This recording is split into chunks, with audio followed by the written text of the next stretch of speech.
Hello दोस्तों, एक बार फिर से स्वागत है आपका मेरे यूट्यूब चैनल निधि एकेडमी पर। दोस्तों, एक विद्यार्थी ने मुझे व्हाट्सअप किया था और व्हाट्सअप में उसने एक क्वेश्चन पूछा है। क्वेश्चन यहाँ सामने लिखा हुआ है। तो ये कुछ इस तरह का क्वेश्चन था कि इसको व्हाट्सअप में चैटिंग के माध्यम से समझाना संभव नहीं था। तो मैंने कहा कि इसके लिए मैं एक वीडियो बना दूंगी। हो सकता है आप में से भी किसी विद्यार्थी का ये क्वेश्चन होगा। तो देख लेते हैं हम क्वेश्चन क्या यहाँ पर दिया है। इन्होंने अपना नाम नहीं लिखा है, क्या नाम है इनका, लेकिन ये जो भी हैं आप जो देख रहे हैं समझ जाएंगे जिन्होंने भी ये भेजा है। इन्होंने प्रश्न पूछा है, मैम हम पढ़ाते हैं, हमारे विद्यार्थी ने पूछा है कि व्याकरण किसे कहते हैं और कितने भागों में बांटा गया है और उन भागों का परिभाषा भी बताइए। क्वेश्चन मैम डिटेल में लिखकर भी बता दीजिए। तो इन्होंने ये पूरा लिखा है। देखिए, आप जो भी है, नाम तो आपने नहीं लिखा, लेकिन आपको मैं एक चीज बताती हूँ। सबसे पहले तो जो आपने मुझसे प्रश्न किया है उस प्रश्न में आपने छोटी सी गलती करी है। इस चीज का आप ध्यान रखिए, क्योंकि आप खुद टीचर हैं तो आपको इस बात का भी ध्यान रखना होगा कि अगर आपके लिंग वचन जो बीच में शब्दों में आते हैं तो उनके साथ लगने वाले कारक चिन्ह पे आपको ध्यान देना है। तो यहाँ पे आपको एक चीज तो सबसे पहले बोनस में जो मिल जाती है वो ये है कि यहाँ शब्द दिया है आपका परिभाषा। ध्यान दीजिएगा, ये जो परिभाषा शब्द है ना, ये स्त्रीलिंग है। और याद रखिएगा, स्त्रीलिंग शब्द से पहले यदि कोई संबंध कारक आया है तो वो स्त्रीलिंग ही होता है। आपने यहाँ पे जो संबंध कारक का लगाया है तो याद रखिएगा ये का नहीं, क्या होगा, की होगा। तो यहाँ पे आपको लिखना चाहिए था कि उन भागों की परिभाषा भी। ठीक है, तो इसको याद रख लीजिए, ये तो आपको एक बोनस पॉइंट मिल गया। चलिए अब बात करते हैं हम आपके इस क्वेश्चंस की जो आपने हमसे ये प्रश्न किया है। इस प्रश्न को पढ़ते हैं। प्रश्न आपका है कि व्याकरण किसको कहते हैं, व्याकरण के भाग कितने यानी व्याकरण के अंग कितने हैं, और इसी पे हम विस्तृत चर्चा करते हैं। चलिए सबसे पहले हम देखते हैं, तो हम व्याकरण की परिभाषा से शुरू करते हैं। यहाँ पे दिया है, आपको समझना होगा कि व्याकरण होता क्या है। सबसे पहले तो व्याकरण की जरूरत हमें किसके लिए पड़ती है, तो व्याकरण की जरूरत पड़ती है हमें भाषा के लिए।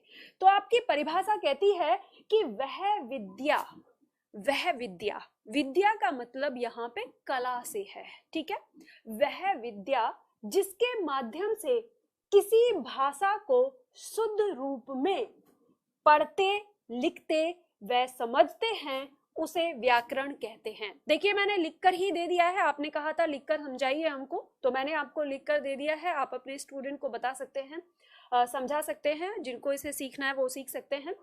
अब यहाँ पे इस परिभाषा को समझ लीजिए। सिर्फ परिभाषा पढ़ना या लिखना ही हमारा मतलब नहीं होना चाहिए, हमारा उद्देश्य उसको समझना होना चाहिए। तो यहाँ पर जो व्याकरण की परिभाषा है, इसने कहा है कि व्याकरण जो शब्द हम जिसके लिए यूज करते हैं, ये वैसी विद्या है, वैसी कला है जिसके माध्यम से हम किसी भी भाषा का ज्ञान करते हैं। जब हम उस भाषा को पढ़ते हैं, उसके पढ़ने के क्या नियम होने चाहिए, क्या कायदे होने चाहिए, हम उस भाषा को जो लिखते हैं उसके लिखने के क्या नियम होने चाहिए, क्या कायदे होने चाहिए, या उस भाषा को जो हम बोलते हैं। तो पढ़ने लिखने बोलने या समझने के लिए हम जिन नियमों का प्रयोग करते हैं, उन नियमों का ही एक जो पूरा रूप होता है उसी को हम व्याकरण कहते हैं। तो आपको ये समझ में आ गया। अब ये परिभाषा हो गई। अब इसके साथ एक और पॉइंट आता है कि व्याकरण के अंग या व्याकरण के कितने भाग होते हैं, यानी हम किसी भी भाषा के व्याकरण को कितने भागों में बांटकर पढ़ सकते हैं। तो देखते हैं, जो हमारा व्याकरण है इसके 4 भाग होते हैं। चलिए वो 4 भाग कौन कौन से देखते हैं। तो व्याकरण के अंग यानी व्याकरण के जो भाग हैं वो 4 होते हैं। इसके अंदर 4 वो कौन कौन से आते हैं। सबसे पहला आता है हमारा वर्ण। पहला अंग होता है वर्ण, दूसरा शब्द, दूसरा अंग होता है शब्द, और तीसरा पद, और चौथा वाक्य। ध्यान दीजिए, 4 हैं हमारे यहां पर, वर्ण, शब्द, पद और वाक्य। कहीं कहीं पर बहुत सारी किताबों में इसके 3 अंग दिए होते हैं। 3 अंग कौन कौन से देते हैं, वर्ण, शब्द और वाक्य। ध्यान रखिएगा यहाँ पर ये जो शब्द और पद, ये जो दोनों हैं, ये है तो एक ही चीज, लेकिन आपको पढ़ना है, हम जो व्याकरण पढ़ते हैं वो 4 अंगों के अंदर पढ़ते हैं। ये जो पद क्या है, कैसे पढ़ते हैं, या इस शब्द में क्या अंतर है, मैं इन्हीं चीजों को आपको पूरा डिटेल से बताती हूँ। सबसे पहले हम बात करेंगे वर्ण की, कि हमारा वर्ण क्या होता है। तो आपको पता है जब हम वर्णमाला शुरू करते हैं तो यानी वर्ण, जिसका दूसरा नाम हम क्या दे देते हैं, ध्वनि।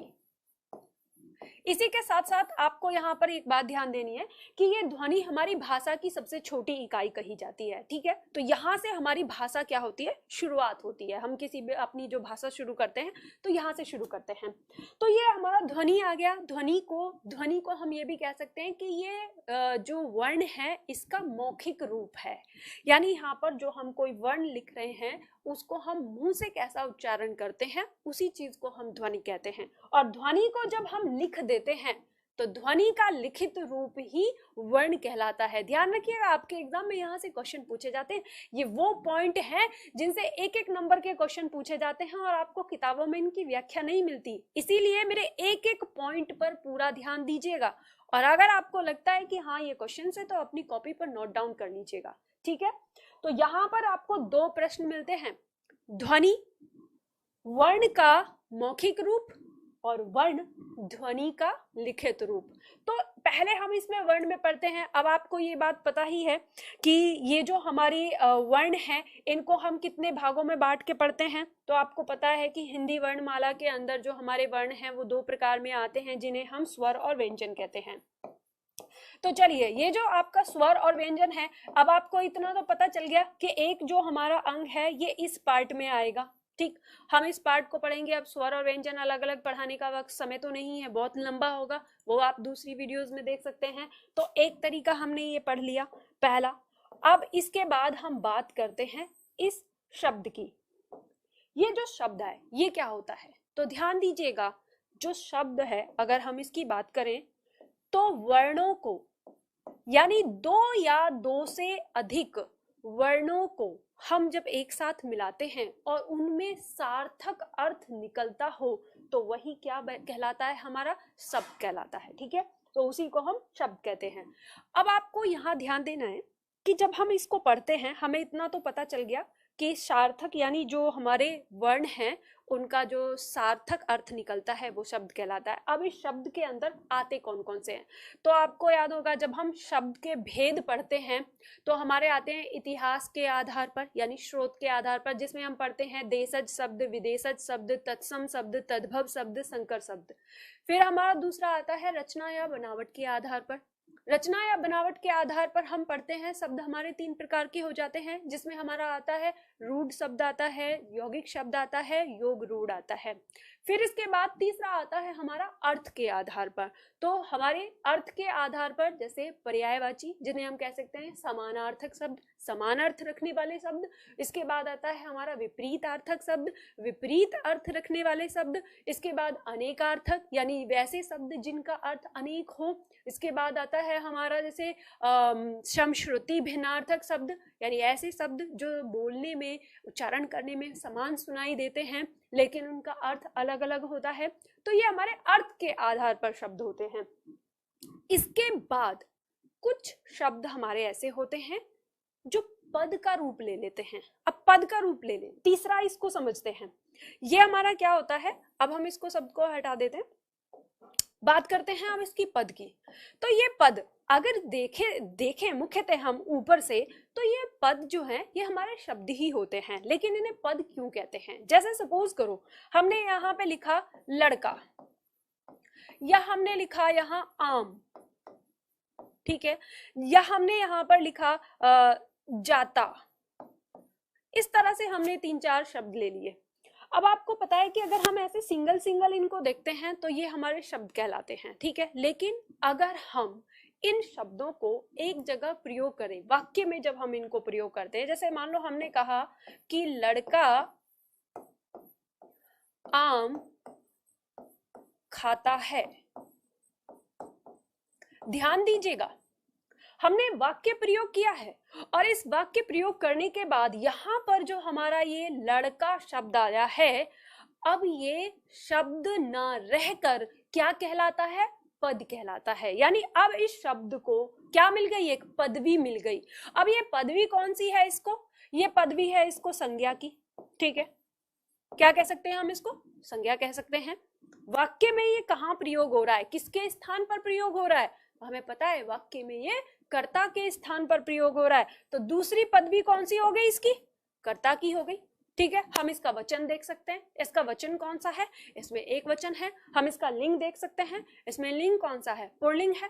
तो इस तरह से जो इसको पद मिले हैं ये, अब ये हमारे क्या कहलाते, यही पद।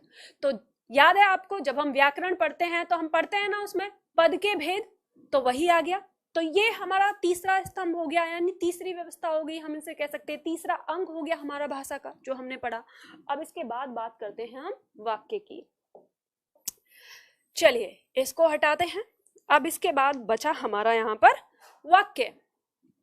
अब देखिए आपको पता ही है, हमने पहले वर्ण पढ़ लिया, फिर हमने शब्द पढ़ लिए, फिर उसके बाद हमने पद भी पढ़ लिए, जो पद आते हैं। अब जब हम पद पढ़ लेते हैं, जैसे संज्ञा, सर्वनाम, क्रिया विशेषण, क्रिया विशेषण, या फिर इसके बाद हमारे जो शब्द बच जाते, समुच्चय बोधक, संबंध बोधक, ये सारे हमारे जो पद के भेद थे, जिनको हमने यानी विकारी और अविकारी में करके पढ़ा, अलग अलग तो हमने पढ़ लिया।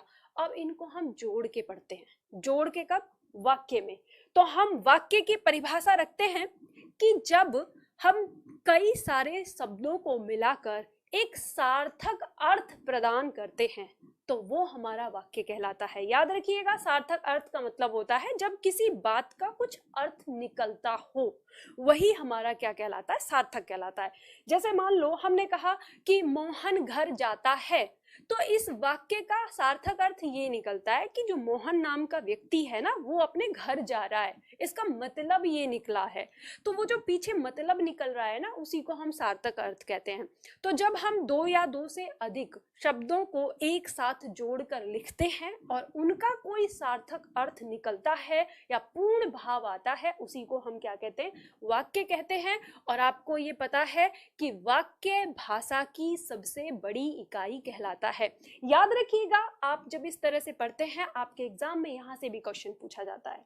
1 नंबर का क्वेश्चन आता है, भाषा की सबसे बड़ी इकाई किसको कहा जाता है। तो भाषा की सबसे बड़ी इकाई हमारा क्या हो जाएगा, वाक्य हो जाएगा। तो यहाँ पे आपको मिल गए। देखो ध्यान दीजिए, आज आपको मैंने कितने सारे क्वेश्चन दे दिए, कम से कम मैंने आपको 5 क्वेश्चन आपको करा दिए, 5 नहीं 6 क्वेश्चन।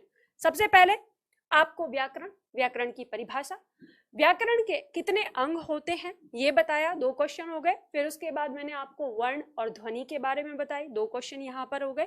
भाषा की सबसे छोटी इकाई किसे कहते हैं, वर्ण को कहते हैं, ये 1 क्वेश्चन ये हो गया। और अभी हमने यहाँ पे सीखा कि भाषा की सबसे बड़ी इकाई किसे कहते हैं, वाक्य को कहते हैं।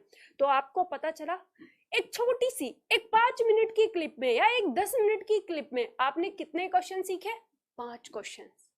याद रखिए, आप इसी तरह से अगर हर रोज मेरे साथ छोटा छोटा थोड़ा थोड़ा अगर पढ़ेंगे, तो जब तक आपका एग्जाम आएगा तब तक आप पूरी हिंदी सीख चुके होंगे।